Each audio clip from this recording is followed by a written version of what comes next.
Welcome to A Taste of AZ podcast, where we interview everyone from James Beard award-winning chefs to local mixologists, winemakers, breweries, and so much more. We've got an awesome episode lined up for you today. But before we get into that, head to atasteofaz.com so you can subscribe to our quarterly magazine and email newsletter to find all of the best places to eat and drink around town. Don't forget to follow us on social media. Now let's get into the episode. Okay, so we're in Gilbert, Caldwell County BBQ, the OG location.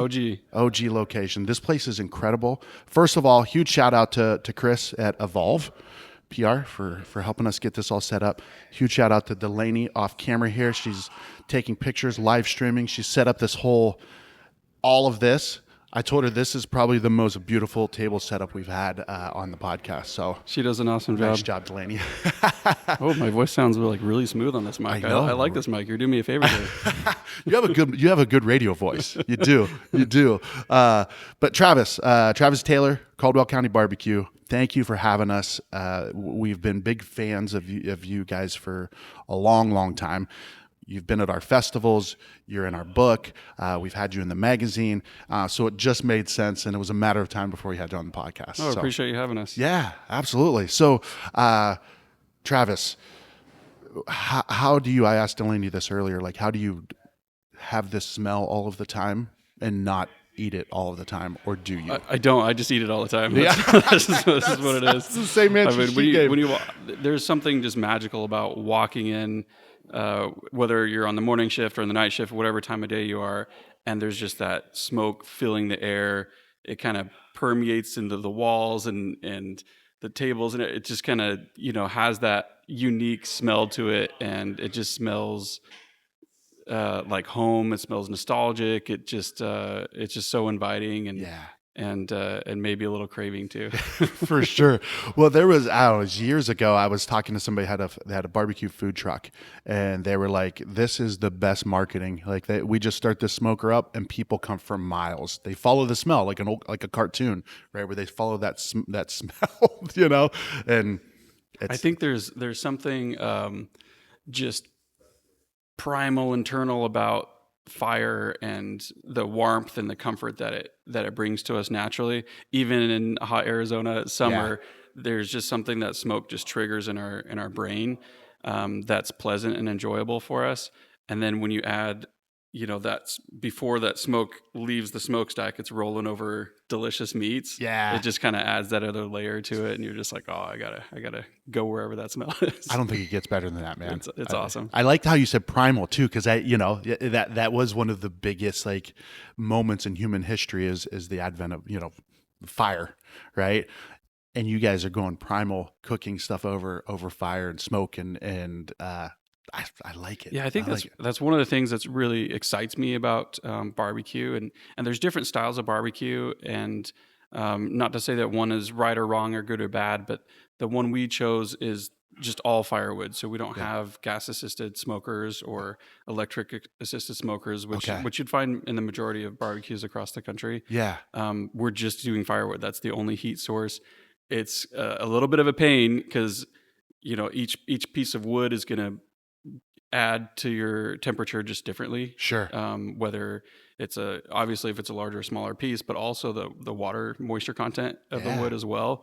How long it's been aged, what type of wood you're using, all those variables go into every single cook. And so you've got these pit masters selecting wood as they're watching their temps on their fire, and they've got their different targets throughout the day that they're trying to hit on their temperatures, and so then they'll grab a piece of wood and they might think, I think this one's going to bump me up 5 degrees, but I only need 2 degrees. I'm going to grab this piece of wood instead. And so we're thinking through these things all day, every day. Yeah. It's a lot of work and a lot of attention to detail, but I just think the flavor that it produces and the nuances to the bark development and the smoke penetration, everything else, we just think is worth it. Yeah, and as an avid consumer of your barbecue, I would have to agree that, appreciate that. Whatever you're doing is working, man. I love it because I saw a thing the other day. It was like people are like my 14-year-old daughter is into like retro music, meaning like she loves buying CDs, she loves vinyls. And I saw this thing the other day. It was like people are starting to do that because like if for some reason the internet goes out or whatever, I do Spotify, right? But if I don't have internet access, I have no access to any of my music, right? Or whatever, you know. So same thing with you guys. Power could go out. Those smokers are still rocking. Yeah, they're still going. We still cook, and we've had power outages before. Those are always really exciting to deal with. Yeah, oh yeah, and for sure. Anything that's like walk-in cooler. Now we're at DEFCON 5. Okay, we got to figure out how soon can we get this turned back on and fixed. I've got a generator, and I've got the walk-in cooler like hooked up, or there's like a connection, so I can connect the generator to it and turn it on. Yeah. And so that's the stress area. The meat's not so much. We just keep doing our thing. Keep doing it till the power comes back on. I love it. I love it. So, where are you from originally? Are you from Arizona? No, I'm kind of from all over the place. I was born in LA. I can't say I'm from there. My parents left when I was like 2, and so they finished their degree in Utah, and then I grew up mostly in Vancouver, Washington. Okay. And then at age 14, my parents moved us to Iowa. I was ticked. I was like, "What? Idaho? What is this? I don't even know where it is on the map at the time." And so we moved out there, and there's pros and cons to everywhere you live. Sure. And it was really eerie at first because in Vancouver, I was living on the right on the border between Vancouver, Washington, Portland, and Oregon. Okay. And so I'm hearing the freeway noise like 24 hours a day. Yeah. And I was just used to that noise all the time. And then we moved to Iowa, and it was like one of those like creepy movies where everything's silent and something's going to jump out at you. And so still and silent. Yeah, exactly. And I'm a little bit of an adrenaline junkie. So when we were first out in Iowa, one of the things I would do to get a little adrenaline rush was just go outside in the dark next to the cornfields. Yeah. And it's like super silent. And I was like, I don't know why I thought there was going to be an axe murderer in the cornfields, but Children of the Corn. Yeah, right? exactly. Yeah. So I just, in my head, I don't know who's hanging out in the cornfields, but that was one of the things. And so it was an interesting transition for me to learn to appreciate some of the things about the Midwest. And one of the things I really learned to enjoy was the beef, to be honest. Just awesome cattle out there, and happy fat cows. And and so we've actually incorporated some of that into the barbecue here. Yeah. The majority of our beef comes from the Midwest. Actually, most of it from Iowa. Oh, really? Yeah. Wow. Interesting. Like because you had connections there and you knew people, or just because you just know that that's where great beef is raised? Mostly we've grown. We're very fortunate to have a lot of support by the local community here in Arizona, and so we go through a lot of beef now. And so the channels, the supply chain channels, are they develop over time, and at this point we order through Shamrock Foods, and we like them. They're a regional company. Yeah. And then they help us find. So I say, hey, I need this many pounds of beef this year, and then they find where the buy is. But what's more important to me is the spec. It's got to be prime beef. Okay. For our brisket. Yeah.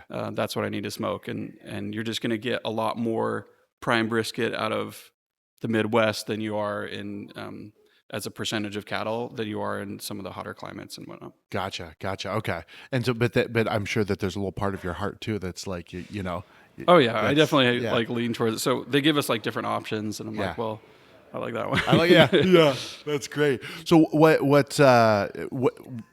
when you were growing up, was there a path that you were on as far as were you? I wanted to be a lawyer. I wanted to be a physical therapist or anything. Did you? Was food always kind of part of? I remember being 10 years old, and my dad had an MBA, and what he chose to do with that was be in sales. He started a business on the side doing like replacing siding for homes in Vancouver. Arizonians don't know what siding is very much.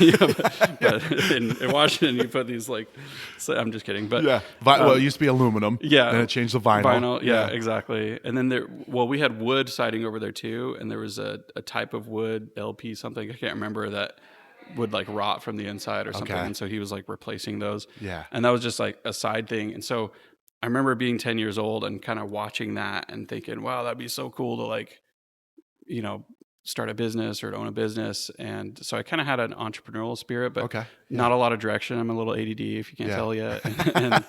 And so myself too. Yeah. When I was, I did babysitting when I was a kid. I had a paper out when I was 12 years old. And then I, started like a little lawn care business for the neighbors. Yeah. And then when I was 18, I started a recording studio like, I'm embarrassed to call it that today, but we spent like $14,000 in the 90s, and that's a lot of money on that. But, and then, realized, that there's just going to be an endless pit of, I just always wanted the next mic or whatever. Yeah. Whatever the case may be. Not to interrupt you, but what kind of music? Like, were you like local stuff, just whatever we could get our hands on. Okay. And so, being in Dubuque, Iowa, that was limited, but I remember we did like this battle of the bands. We had 10 bands and we brought them into Dubuque, and there was a band from Chicago and one from Milwaukee and one from St. Louis, and we kind of just had all these things. Yeah. And then my buddy was like super into rap that I was doing this with, and so we put together like a rap battles and did that. Anyways, it's kind of just trying to get in the music industry that way, and then things shifted. I started a painting company, painting houses. Okay. In Seattle, Washington. Lived there for 4 years, and then decided I didn't want to do that. Throughout that process, my first like real job was in restaurants, was at the Olive Garden. I was a host at age 16. Yeah. And then once I could serve alcohol, then I became a server at 18. Then I, just throughout the career, I worked at the back of house, front of house, and I always saw it just as a temporary, thing while I was doing my other, business that I was trying to put together. Yeah. And it was never like my intention to make that a career, but there's just something that always drew me to that ability to just serve the person in front of me. And I like that, that service model and the connection and interaction that comes with it. Like it almost what I think is really cool. I always look back at like Guy Fieri and his episodes where, when he takes the bite and the chef is like locked in watching him, right? Because this is one of those things where you get instant feedback. Yeah. Right. Like, if you're good at reading people, you get those subtle, like, something's not right. Like, can I get you something else? Like, and like you said, you're serving somebody, you're helping to create a welcome experience for them. Yeah. So that sounds like that really resonated with you. I joined that as a server as well, because the instant feedback was monetary. And so I could kind of start measuring my performance based on what the tips looked like. And then I would kind of go back in my head, run through my head, like what that process looked like. I'd try something new. I'd try, memorizing the order instead of writing it down and seeing like how that did and just see how different things, affected my tips. And it was kind of fun to just get that instant, cash feedback every day, basically. Cash feedback is a good feedback to get. Absolutely, yeah. We vote with our wallets, right? For sure. So, to me, I really like something Dave Ramsey shared years ago, but when I took his class, and it was, he said, dollar bills are like thank you notes. And so when we provide service to somebody, they give us a little thank you note back with a Benjamin Franklin on it or whatever. Or multiple, right? Multiple thank you notes. Yeah, that's the way I view it. And so that exchange for me is about service, and it's pure in its intent. And that's kind of what kept drawing me to the restaurant industry. And so I've been working in restaurants for over 20 years at this point. What brought you to Arizona? Barbecue. Really? Yeah. Okay. Arizona's the new barbecue state, in case you haven't heard yet. So. I agree. But yeah, so I was in South Carolina when I first heard about Caldwell County BBQ, and my brother actually was at a church function with Clay Caldwell's one of his best friends, and they were talking, and he. So my brother's name's Addison. So Clay's friend Greg says, "Hey Addison, weren't you in restaurants?" And my brother at the time was at Vanguard, and so he's like, "Well, I worked in restaurants for 10 years, and but now I'm in finance. And he says, oh, well, my friend's got this little barbecue spot. They're talking about opening up a second location, and they don't have things written down or training program. It's just, kind of tribal knowledge, is mom and pop. And they need a little bit of help. And so my brother says, hey, well, you gotta talk to Travis. And I happen to be in a position where I was able to do a little extra. I was waiting for a location to be built, and anyway, so I just did some consulting. I helped. So my brother would interview people in the restaurant and send me the recording, and then I would create a training packet for that position. Wow! And so I kind of learned about the business without ever being here. Yeah. And so I put those together. They kind of liked it. I happened to be coming out here for a restaurant leadership conference, and Clay Caldwell just said, hey, I want to meet you. Yeah. And we want to talk. And so I said, great. And so we had breakfast, and he just started out by saying, hey, I got to be honest with you, we want to court you. And I was like, oh, well, I'm good where I'm at, but let's talk. Like, this is a pretty cool gig.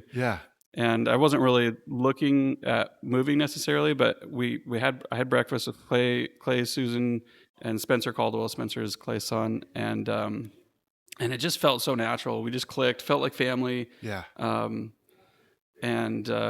we just felt really good about the direction. We aligned on a lot of philosophies, like erring on the side of generosity. And nice. It was a new word that I learned, but Clay uses the word fastidious, and we all use that now. Yeah. Just means high attention to detail. I didn't know that before I moved here. I didn't know that, But I was like, that's super cool, because that's important to me. One of my favorite phrases from Walt Disney is, there's no magic to magic. The magic is in the details. Interesting. Yeah, I like that. And I love that. For sure. Anyway, there's kind of a lot of color on it. Is kind of a little bit of an emotional decision for all of us, but we just really connected and felt like this was a good fit. Prior to that, I had tried my first brisket ever in South Carolina at Lewis BBQ. Yeah. And that's embarrassing to say now, but I'm like in my mid-30s when I tried brisket for the first time. Yeah. And it was like just tried it, like eating it? Eating it, yeah. I didn't even know what brisket was. Like, Yeah. I just wasn't in that sector of the restaurant industry at the time. And I just remember walking in with a friend of mine, and he had spent some time in Texas. And so, he came out and he was like, oh, you gotta try Lewis BBQ. And I was like, okay, what's that? Like, we're getting ribs? And he's like, no, we're getting brisket. Yeah. It's like, okay, cool. So he just ordered. I remember looking at the menu, and I'm just like, this is so confusing. This like order by the pound. I don't know how much I don't know what to order. Yeah. And so he's like, can I get a handful? Yeah, can I get that much? Like, I don't know what it is. And so he just said, oh, I got you. And so he's like, hey, give me half a pound of brisket, and et cetera, et cetera. And I just remember the experience was so unique that it just kind of stuck out to me. And that first bite of brisket, I was like, whoa, I'd never tried something like truly smoked before that. Okay. Growing up, if my parents said barbecue, they meant like hamburgers and hot dogs on the grill. Yeah. And now I know different. For sure. Yeah. But that was just so I started catching the bug, and then I would go to like Rodney Scott's is also in Charleston. Okay. And trying their whole hog was just amazing. And so I just started, it was like a discovery process for me at the same time as this is happening with the Caldwells, and I'm starting to connect with them. And so I'm like, this is actually, I might be interested in this. And so we just talked about it. They wanted me to buy in and run the thing. And so I was like, well, that's very flattering. Like, you don't know me, and so, but we talked and kind of aligned our values. And then we just decided to do it. So I came over here, and Clay, we just hip to hip, and he just taught me everything he knew, and handed you the keys. Yeah, and just kind of gave the keys of the kingdom. It's very flattering to have that much trust from them, and we've made a lot of changes and updates, even to the original location. But my goal is to really respect where we came from, and we can't lose Clay and Susan in this. Like, it's gotta, that has to permeate into everything that we do. Yeah. Because obviously it's Caldwell County. It's his name, right? It's absolutely. And he has a significant background in barbecue, right? Like Caldwell County wasn't his first rodeo. Right. This is his last rodeo. Yeah, so it's to one speak. song. Yeah. So he so Clay grew up as a pig farmer in Snowflake, Arizona. Okay. Oh, wow.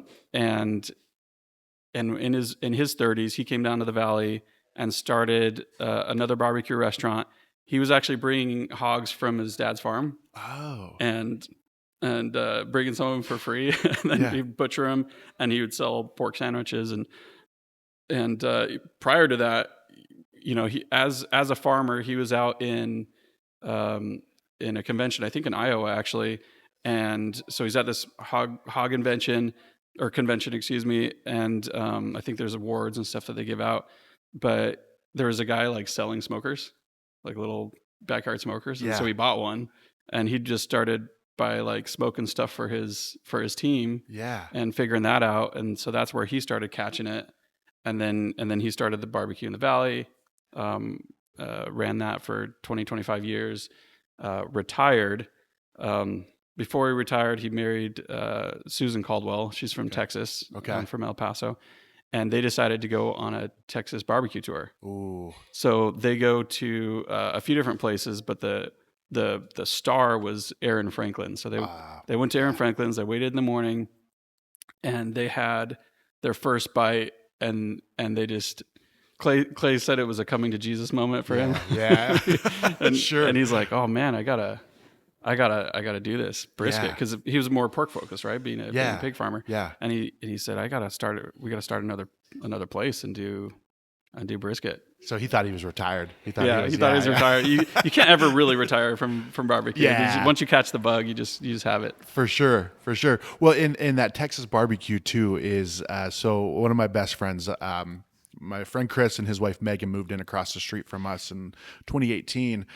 So we just kind of started, neighborly stuff here and there. And then I started asking him, "Oh, do you like beer?" He's like, "Oh, I love beer." I'm like, "Oh, cool. Do you like barbecue?" So the friendship just kept growing. And he would always say, he's like, "Hey, I'm going to Flagstaff. What's a good place to get barbecue?" I'm like, "Oh, you go to Satchmo's. I like Satchmo's." And he would go and be like, "Oh, dude, this is horrible." I'm like, "Dude, like, come on." Because he's always like, "Oh, dude, Texas has got the best barbecue, right?" And I'm like, so he would always kind of give me crap, like he's up on this pedestal. And then in 2019, I think it was, my wife and I went back because he grew up outside of Austin, Dripping Springs.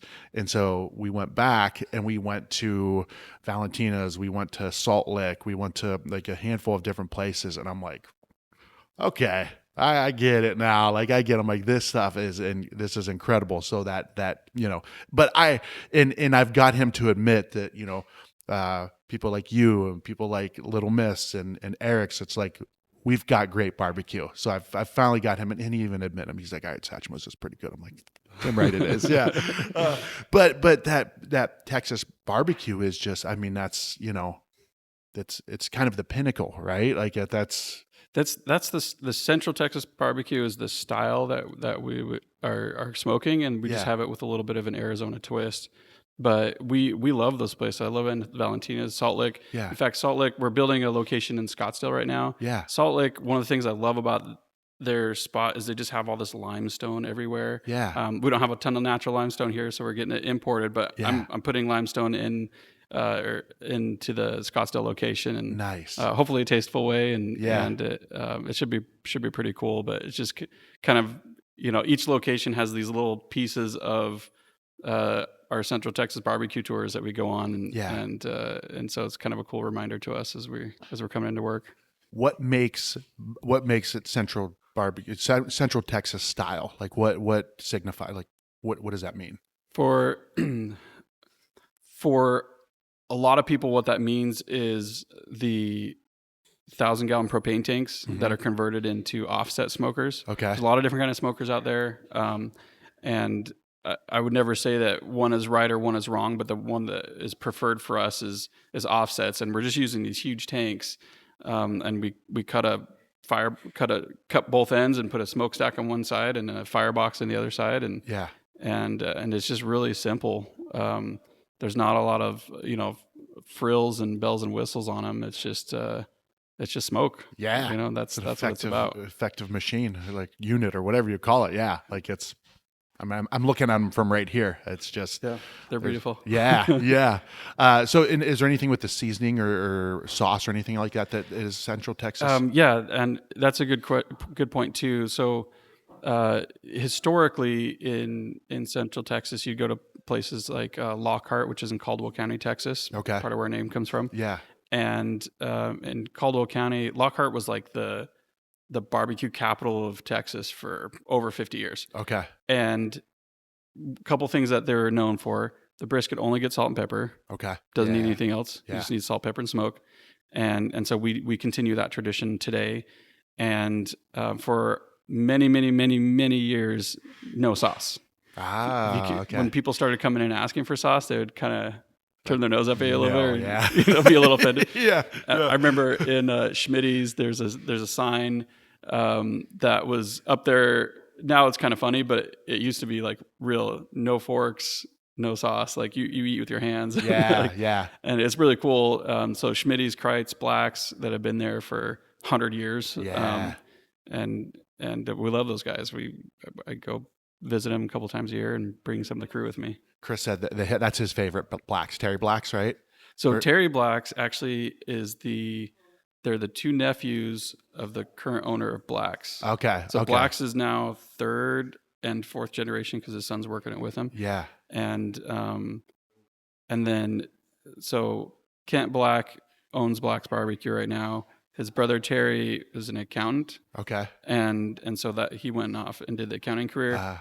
Kent was a lawyer, I think, an attorney for a while, and I've met both of them, great guys, but they kind of went in different directions. Kent ended up buying the business from their parents, but Terry's sons were like, barbecue runs in our blood, so we got to do this thing, and so they did it. So one of them started working for Kent Black. They didn't get along, and so they went and started their own thing. Okay. And anyway, there's a whole drama on it. Yeah. you can look at. I uncovered the whole. Yeah.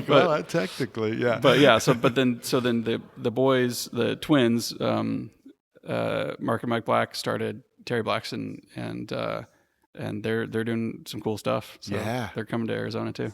Are they really? So if you didn't think Arizona was barbecue state, I'm telling you. Yeah. It is. We're making it happen. Well, and I see you guys as kind of a cornerstone of that too, right? I mean, as I start to see you guys grow, me personally, in a selfish way, I'm excited that you're expanding more up towards where I live, right? Yeah, because I'm like north Phoenix, kind of up by the Deer Valley Airport. So the Scottsdale location, and I think the Peoria location, or is it Peoria or Surprise? Peoria. Yeah. That's by where my in-laws live. So I'm glad that you guys are expanding into those regions. Yeah. We never really had a desire to like be a chain per se. Like we consider ourselves mom and pop. It's just, the Taylors and the Caldwells that own this thing. But my experience, going back to my experience of being in my early to mid 30s before I even tried brisket and like delving into this whole world, I know that there's other people out there like me who grew up thinking that hamburgers and hot dogs were barbecue. Yeah. And so I just have this strong desire to make this style of barbecue accessible to as many people in Arizona as we can. Yeah. And so we're not going to be on every corner or anything like that, but we don't want you to have to drive an hour and a half to come to the barbecue. And some people do, which is very flattering. But we would love for you to drive 30 minutes or less, if we can make that work with the real estate, and stuff. So for sure. Well, I'm holding a spot for you up in the Norterra area, Happy Valley. So, but let's take a quick break here, real quick. A real quick reminder: head over to atasteofaz.com and subscribe to our email newsletter. Also, subscribe to A Taste of AZ magazine and get it shipped right to your door. Now, let's get back into today's episode. Okay, so the Caldwells bring you on board. What year was that approximately? That was 2022. Okay. So just 4 years. It was really recent. I mean, we're a new company, which is wild to me. We started in the end of 2018, October 2018. So Clay and what's his wife's name? Susan. So Clay and Susan, this location here? Yes. So they just bootstrapped it. So Clay's son Spencer works in real estate, and he figured out how to. So Clay sees this property. It's an old farmhouse. Yeah. And in fact, I've met somebody, I can't remember her name, but somebody came in to eat, and she grew up in this home. So she's like, this is so cool. The bathroom used to be here. And she's like pointing it all out. It was super cool. I snapped a picture with her, but, so Clay says Clay and Spencer kind of were talking about, hey, we want to do a barbecue again. And Spencer said, well, I'll put some money into it. And if you find a spot and build it. So Clay said he stood in front of there and the hair stood up on the back of his neck. And he's like, and you could just see the vision for, essentially what it looks like today. Yeah. And so he says, Spencer, we got to get this property. But it was residential. Yeah. Right. But with Spencer's real estate background, he was able to get it rezoned, which was like a whole process. Took a while. Yeah. And then there wasn't really a ton of money to work with. And so they just kind of bootstrapped it. And you had, Clay with a sledgehammer hitting down walls and and friends helping out. And, friends and family would come over and work for a couple hours. And they just kind of remodeled it in a really humble way. And I just really, I think that's cooler than like spending $2 million on a location or whatever. For sure. I like the rawness and the humility, and it's just real. It's just these tables were built by hand, and which they're very light. Welding. Delaney and I were moving them. I was expecting the steel legs and stuff. And I'm like, whoa, these are actually really light. But no, I mean, you're right. I mean, the layout of it and it kind of meets it matches the ethos of what barbecue is, about what you explained, like where your guys' like approach to barbecue, right? Like the simplicity of it, the primalness, if that's even a word, of it, right? So if you have all of that, and then you have like this super sleek and like chandeliers hanging down and stuff, it just like that doesn't match where this matches, like this matches that kind of I don't know, I guess for lack of a better term, like blue collar, like really kind of salt of the earth type of, it's what barbecue is, right? And that's who we are as people. I mean, Clay growing up on a pig farm, and I worked in restaurants all my life. Like that's not a high paying industry in general. And so like we are just blue collar people. And so it just fit. Like for me, for them, we just, we've been going into these new locations, and you'll see I feel like they're too fancy almost, but when you build a location from ground up, everything's new. And so, that's just part of it. But like in our Peoria location, I would have loved to buy an old brick building and turn that into a barbecue. I didn't have that, or couldn't find the spot that made sense for that. And so, when the city invited us to come there and said, hey, we'll work a deal with you, but we just want you guys out here at this specific location. We'll build you a building. Yeah. And we're like, okay, cool. So I said, can we use brick? But I don't want the like lick and stick stuff that is all brick today. Yeah. I want structural brick. And that's supposed to nod towards the history of barbecue, and those barbecues I mentioned in Lockhart are brick buildings. Yeah. And so we're trying to, it's got a little bit of a modern industrial feel, but it's nodding towards history and still trying to stay true to us. But and then this location is more, what you'd find if you just go to anywhere in Austin and pick a hole in the wall barbecue that just kind of bootstrapped it like Clay and Susan did. Yeah. So each location is different. They're not cookie cutter. But we smoke the same meats. So I love it. Well, I mean, the patio, it's like the outside, all the outside seating and all of that. It reminds me of like Salt Lick, right? That back patio, that big patio with, the picnic tables, and it's a beautiful space. You guys have done an incredible job with this. It's so funny. A lot of times, and we talked about it a little bit, but a lot of times I'm like, man, I go like 40 minutes into a podcast before we even talk about the food. Right? Yeah, that's fair.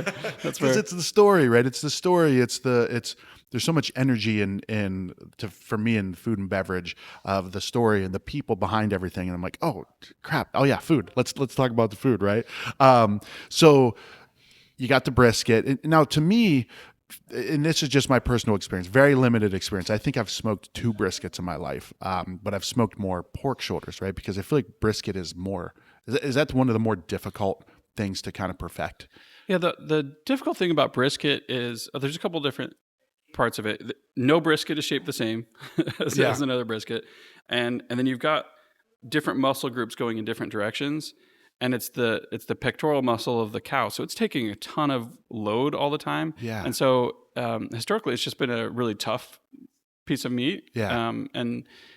And if you just look back, rewind 100 years into barbecue, it originated as humble food, and that like from meat markets. So you'd go to a meat market and you'd buy your ribeye or whatever for tonight's meal, and the stuff that didn't sell as well, like brisket, they would just smoke because they didn't have, 150 years ago, they didn't have refrigeration. Yeah. So they would just smoke the meats that didn't sell, and then you could buy that as your sandwich, to make a sandwich or something. So they just sell it with like white bread, and pickles, and then you make a sandwich while you're just at the market. Okay. And so that's where the by the pound comes from, the ordering system. Okay. I know it's confusing to some people that aren't used to it, but in reality, it's over 100-year-old tradition, and so that's why we're doing it. Yeah.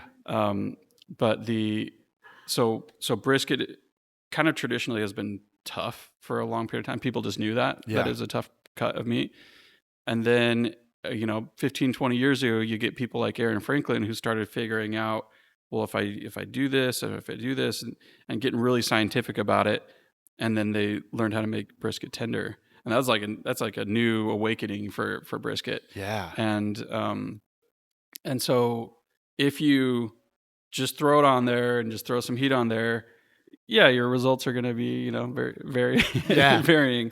But if you start paying attention to every little minute detail and make small changes and see what happens, then you get like this really cool product, and you can do everything right and still screw up a brisket. But it's just a lot that goes into it. It takes 12 hours to smoke, and it's not like you put it in the oven and then set a timer and take it off.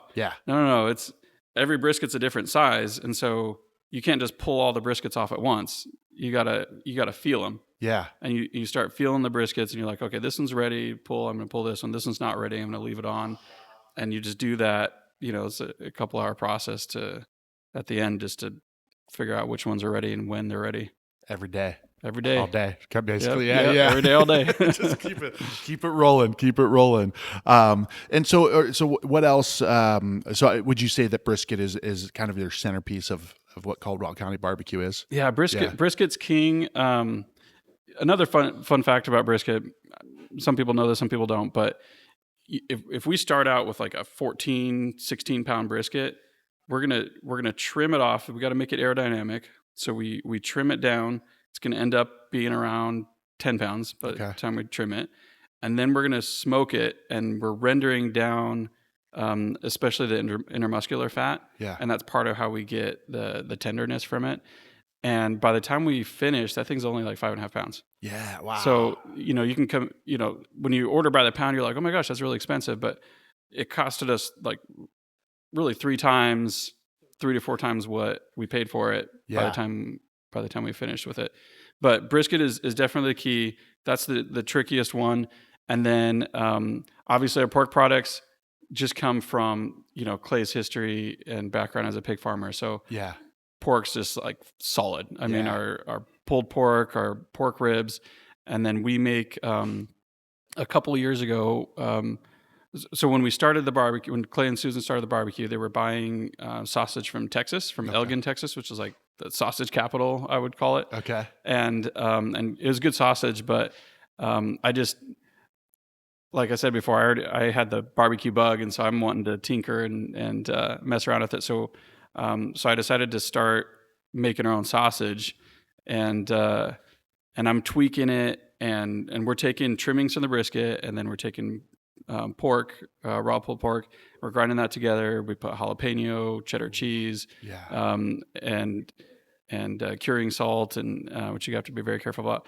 And then we will cold smoke that, and then shock it, and then heat it up to temp. Yeah. So we're making our sausage in house. I still remember the day. So I'm tinkering with the sausage. I'm in like my 10th iteration because I'd never done sausage before. I'm just like trying to figure it out. Yeah. University of YouTube, and and I'm working with one of our pit masters who had been a chef too, and so he was excited about it. So we're having a good time, and I'm just like, okay, it's like I think it's almost there. and Clay shows up and he's like, "Hey, I want to try your sausages." I was like, "All right, I'm not sure if it's ready yet." And so but I was like, "Here you go." And he tries it. He's like, "All right, we gotta put this on the menu." I'm like, "Oh yes, it's a like, cool feeling." Nice. He used some old farmer phrase. Yeah. we went to work on it. So we've tweaked it, modified it since then a little bit to a place where we're happy. But Okay. so we have sausage on the menu. We've got turkey, and it's just the white meat, so turkey breast, and what am I missing here? Oh, so we added burnt ends, but they're. Okay. People use that phrase differently. So if you're in Central Texas and you're like, I want burnt ends, they're probably just going to cut off the burnt part of the brisket. Yeah.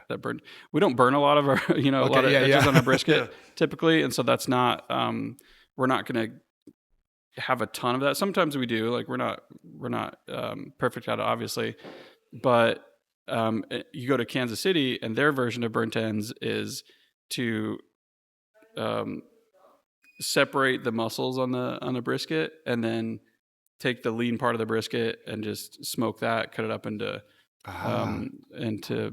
pieces and then heat it up in sauce. Okay. And so I'm kind of combining those things a little bit. When we trim, we cut off what's called the mohawk, which is that little part of the brisket kind of sticks out. Yeah. I don't like to smoke that for the brisket. We used to, but it always seems to like burn up. Okay. And so I'd rather trim that off and have a little more aerodynamic brisket, and then I'll take those mohawks and I'll smoke those, and then we turn those into burnt ends. So we chop them up, put them in sauce, and put them on the smoker again. Nice. So I like that too, like because you're utilizing, you're trimming it. But you're like, I paid for this. Like we should use it. It's prime brisket. Like yeah. You don't want to get rid of any of that. Yeah.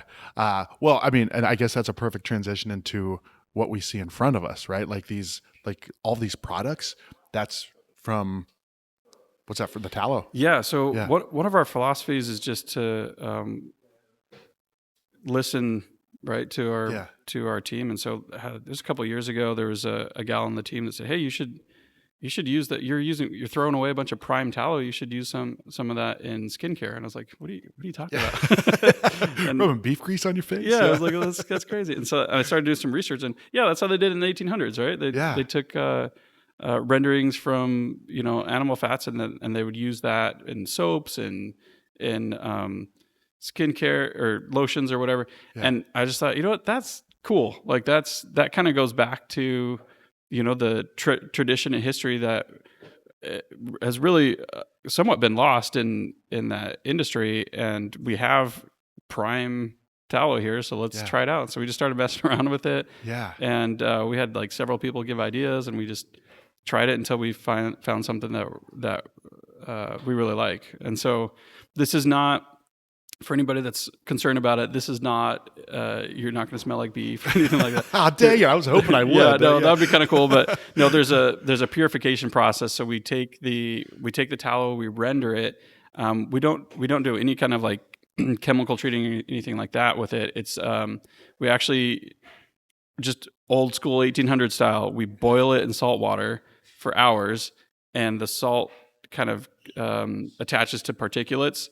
And then we cool it, and as it cools down, the water and the tallow separate, and then the salt stays with the water. So it's just like pulling that stuff out, and we just do that over and over again and purify it until it goes from a nice golden yellow that we like to see on the brisket to a nice creamy white that we like to use for our lotions. That's really cool. Like I love. I don't even know what to say, right? Because it's just like that's next level thinking. Like that's there's no waste approaches to things, right? And that could be for moral standpoint. It could be from a financial standpoint. It could be a combination of all of those things. But all of it is to be able to create something like that. Because I think you guys sell the tallow too, right? Like just like if you want to use it to cook. You can just buy tallow for cooking oil. It's great for frying up your eggs in the morning, or I love it for stir fry. If I'm doing stir fry, throw some tallow in there. beef stir fry, fantastic. I like that. But that's kind of like that's a very low hanging fruit, right? It's like, oh, we got this tallow, let's sell it. But to take it to that next level and make it into products like this, and there's like glittery lip balm and stuff there. Like, yeah. So we let the girls kind of run wild with it a little bit, and it's kind of fun. They'll talk to you about it a little bit more, but they've got this lip butter. Okay, my wife loves these products. She's got, sorry. You're good. She's got super dry skin, just naturally. And so she's always used like lotion all the time. Yeah. And she's always switching to the next, I'm trying this now and I'm trying this now. Okay. And when we lived in South Carolina, the lotion use went down because like 90% humidity. Sure. Yeah. But so moved back here, to Arizona, it's dry.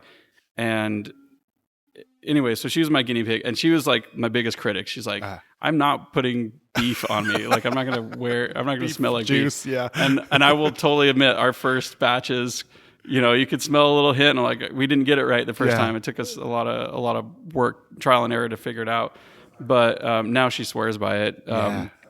It just kind of absorbs into your skin. It's a natural ingredient. We're not using chemicals and stuff like that. So it's just, tallow has vitamins A, E, K, and something else. And they're similar to your chemical makeup in your skin that your skin needs.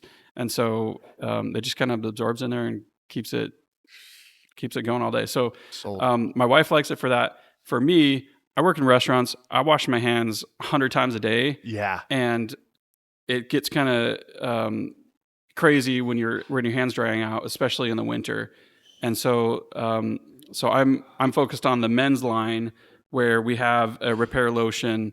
I've always had a hard time getting past a stubble on the beard, and my wife likes the beard, and so my face gets itchy, and so we've got a beard oil and then also the beard balm that you're looking at to kind of shape your beard, and so it's been really fun. We like to tinker. We're barbecue guys who like to tinker. Yeah. I know skincare seems like a totally different thing, but for us it was just kind of a natural. Somebody gave an idea, and we said, let's tinker around with it. Let's try it out. Yeah, let's try it out. And that smells incredible too. Yeah, like I was expecting a little hint of like but that, I mean, just this, that's impressive. That's very impressive. Yeah. I'll sniff all of these later on, but sustainability is important to us, and and so this for us it was kind of a natural bridge just because of the sustainability factor to it. But another example is wood. We use in Central Texas they will typically use post oak, and for us we're using mesquite. Okay. And part of that sustainability, mesquite is what grows around here. Yeah. But it's also a unique thing for us that mesquite, the flavor that mesquite gives is different, and you don't find that in most of the United States. And so that's our biggest Arizona twist, I think. Yeah. I dig that. I did that. Yeah. I mean, there's, I don't know if you know who Brett Vibber is, Chef Brett Vibber. So he's big time on like foraging and stuff. He runs the food program up in Cottonwood for Merkin. So cool. Maynard's like, he has Merkin restaurant. He's got Queen Bee Cafe. They're going to be doing a sushi place. So Brett's a good friend of mine. He's awesome. Like he's a dude that's like, I'll send him pictures while I'm hiking. I'm like, can I eat this mushroom? That's awesome. Yeah, and usually I don't That's have a good service. Friend to have. Yeah, it is. Yeah, and usually I don't have service, so it won't send through. I'm like, I'm gonna err on the side of caution, and like I'm not gonna eat it, and then I'll leave, and it'll go through, and he'll text me. He's like, dude, that's a good one. Pick that. I'm like, dang it, too late. But I don't even know where I was going with that. But he does all kinds of stuff with mesquite. He smokes with it. He makes like mesquite flour. It's really cool what you can do here in the desert, like the things that just grow here naturally. And I think it's cool that a lot of the food industry is kind of looking towards that, right? What are the grains that grow here naturally, right? Like where we're not having to spend a bunch of water and all this stuff on it. So for you guys to use mesquite, that's really cool. I like that. Yeah. And, if we were in Texas, I would use post oak because that's what they have. If I was in Utah, I'd probably use a white oak, but we're here, and so we're using mesquite. I like mesquite. It's got a higher acidity content than a lot of other woods, and so that just kind of adds to the flavor and gives it a little uniqueness to it. Sometimes I'll use a little bit of pecan that grows out here too. Yeah. But there's two types of mesquite that we burn. There's Chilean mesquite and a honey mesquite. Okay. Honey mesquite is what grows wild out here naturally, and then Chilean mesquite was brought in from Chile a long time ago. Yeah. And that's like the farmed mesquite. And so we'll get some of both. We have a wood farmer. One of our wood farmers right now just has access to this. I guess 20 years ago, this farmer decided to plant a bunch of honey mesquite. So it's wild, but he farmed it. And so we're digging into that now as one of our vendors. Nice. I love it, man. I love it. Well, I know you guys are getting ready to open up, so we'll wrap this up. But I know you got a Scottsdale location currently being built, right? Yes, sir. What else is down the road for you guys? Or is that kind of it for now? Or do you have some other? We might take a little bit of a pause. I just want to make sure that we're focusing on the quality too, and I don't want to lose any of that as we grow. Yeah. But we are, looking, keeping our eyes peeled as well for the right next location. I want to see kind of how traffic patterns work a little bit, and are we who are we not accessible to, and who should we be accessible to? Yeah. And does it make sense for us? So there may be one or two more locations in Arizona, but we're reaching the point where we're feeling good about being accessible to everybody. Yeah. We'll see. Norterra. No, Travis, thanks so much, man. This was great. I've been wanting to get you guys on the podcast for a long time. You guys are great supporters of ours, coming to our festivals, being involved in our book. So I was excited to get this podcast done. So thank you. Thanks for having us. I appreciate it. Absolutely.